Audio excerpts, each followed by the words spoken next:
Sir September 17న అసలు ఏం జరిగింది అన్నది ఇప్పుడు పెద్ద డిబేట్ కింద మారింది.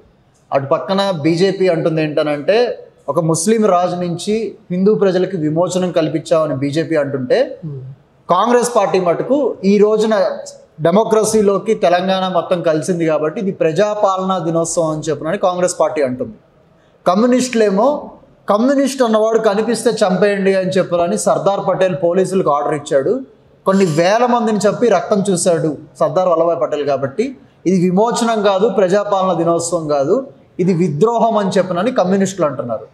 ఈ మూడు వాదనల మధ్య మీరు ఏ వాదన సరైంది అని మీరు అనుకుంటున్నారు? అసలు మీ అభిప్రాయంలో సెప్టెంబర్ 15న ఏం జరిగిందని మీరు అనుకుంటున్నారు? వీర తెలంగాణ సాయుధ పోరాటం జరిగిన మొత్తం కాంటెక్స్ట్ని తీసుకుంటే అది ప్రారంభమైనప్పటి నుంచి 51 అక్టోబర్ విరమణ జరిగిన మొత్తం చరిత్రలో సెప్టెంబర్ 17 అనేటువంటిది ఒక కీలకమైన ముఖ్యమైనటువంటి రోజు మాత్రమే. మొత్తం తెలంగాణ సాయుధ పోరాటాన్ని సెప్టెంబర్ 17 చుట్టూ తిప్పడం అనేటువంటిది ఒక కుట్రపూరితమైనటువంటి ఆలోచన.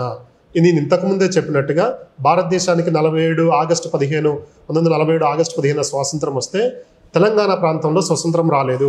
తెలంగాణ ప్రాంతాన్ని ఆ రోజు పరిపాలిస్తున్నటువంటి నిజాం ప్రభుత్వము అంటే ఆ రోజు నిజాం మాత్రమే లేదా ముస్లిమ్స్ మాత్రమే తెలంగాణ మొత్తాన్ని పరిపాలించలే.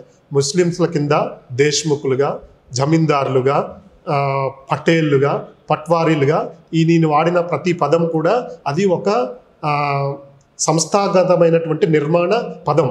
పటేల్ అంటే ఎవరో ఇచ్చిన పేరు కాదు. పటేల్ అంటే నిజాం ప్రభుత్వంలో పటేల్ అనేటువంటిది ఒక గవర్నర్ గిరి అంటే ప్రభుత్వ బాధ్యత నిర్వర్తించింది. అట్లా జామీందారులు కానీ జాగీర్దార్ అంటే కొన్ని వందల ఎకరాల భూములు కలిగి నిజాం ప్రభుత్వంతో కలిసి ఉన్నటువంటి స్థానిక దొర.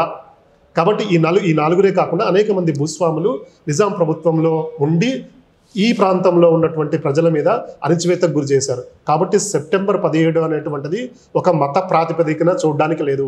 ఈరోజు కూడా మీరు ఏ ఊరికైనా వెళ్ళండి, ఖమ్మం కానీ, నల్గొండ కానీ, వరంగల్ కానీ, ఉమ్మడి వరంగల్, ఉమ్మడి ఖమ్మం జిల్లాలు వెళ్తే ఆ ప్రాంతాల్లో, ముఖ్యంగా ఆ ప్రాంతాల్లో, హైదరాబాద్ చుట్టుపక్కల ప్రాంతాల్లో కొన్ని ప్రాంతాల్లో మనం చూస్తే ఆ ఊళ్ళో దొరలు ఉంటారు. ఆ దొరలందరూ కూడా ఆ రోజు నిజాం ప్రభుత్వంలో భాగస్వామిని వాళ్ళు ఉన్నారు. పటేళ్ళు అందరూ కూడా నిజాం ప్రభుత్వంలో భాగస్వాములు. మరి దొరలు, పటేళ్ళు, పట్వార్లు, భూస్వాములు వీళ్ళంతా హిందువులే కదా.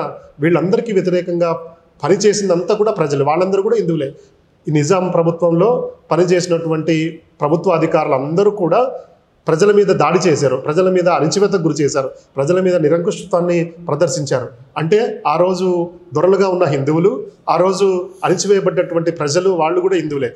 హిందువుల మధ్య పోరాటం జరిగిందని చెప్పుకుందామా? కాబట్టి ఇది హిందువుల మీద మధ్య పోరాటం కాదు, హిందూ ముస్లిం మధ్య పోరాటం కాదు. ఇది స్పష్టంగా భూమి కోసం, భుక్తి కోసం, విముక్తి కోసం, వెట్టి చాకరీ నిర్మూలన కోసం, స్వేచ్ఛ కోసం జరిగిన ఒక వర్గ పోరాటం లాంటిది, ఒక విముక్తి పోరాటం లాంటిది. ఇది కులాలకి, మతాలకి, ప్రాంతాలకి, భాషలకి అతీతంగా జరిగినటువంటి ఒక విశ్వజనీయమైనటువంటి క్లాస్ స్ట్రగుల్.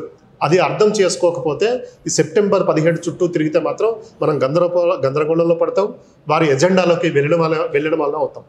సాంకేతికంగా చూస్తే దేశానికి స్వాతంత్రం వచ్చింది, తెలంగాణకి స్వాతంత్రం రాలేదు.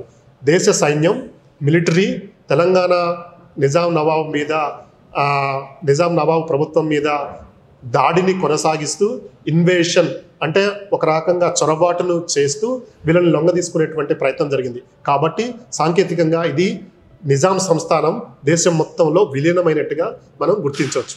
ఇక విద్రోహానికి వస్తే ప్రజలు అనుకున్నటువంటి భూమి కానీ, స్వేచ్ఛ కానీ, గౌరవప్రదమైన జీవితం కానీ, లేదా సమానత్వం కానీ, లేదా వాళ్ళనుకున్న సంపద కానీ, భూమి పంపిణీ కానీ జరగలేదు.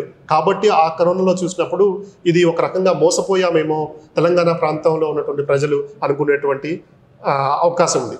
అలాగే విమోచనం అనే కాస్ట్ ఎవరి నుంచి ఎవరికి విమోచనం? నేను ఇంతకుముందే చెప్పినట్టుగా నిజాం ప్రభుత్వం అంటే తెలంగాణ ప్రాంతంలో దొరలు చేసిన ప్రభుత్వమే, దొరలు ఆచరించిన ప్రభుత్వమే. దొరల నుంచి మనకు విముక్తి వచ్చింది అనుకోవాలి. ఇది యాక్చువల్గా నిజాం నుంచి వచ్చింది కాదు, దొరల నుంచి విముక్తి వచ్చింది అనుకోవాలి. కానీ ఈ విమోచన లేదా విముక్తి అనేటువంటి ఆ విమోచన అనే వాళ్ళు ఎవరైతే ఉన్నారో వాళ్ళందరూ దొరలకు సంబంధించిన అణిచివేతని, దొరలకు సంబంధించిన కుట్రల్ని, గడీల ప్రాతిపదికన జరిగిన అణిచివేతని చెప్పకుండా కేవలం మతాన్ని మాత్రమే ప్రాతిపదికగా విమోచనం అని చెప్పేసి చెప్తున్నారు. ఇది శుద్ధ తప్పు, 100% అబద్ధం.